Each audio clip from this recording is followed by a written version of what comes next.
Yan, magandang hapon. Nandito nga pala tayo ngayon sa Banay-Banay, sa Lipa, Batangas. Bali, meron tayo ditong sinerbisan. So, ang problema pala nito ay motherboard. Bali, ito pala ay Samsung Wapol. Yan. Ito po yung board niya.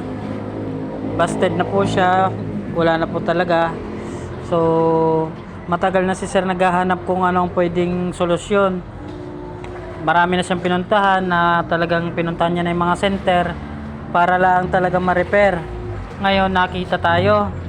So sinabi ko kay sir na pwede naman siya ma-repair pa, pero i-convert na sa universal na board. Yan guys, bali nag-convert tayo. Yan kung makikita natin.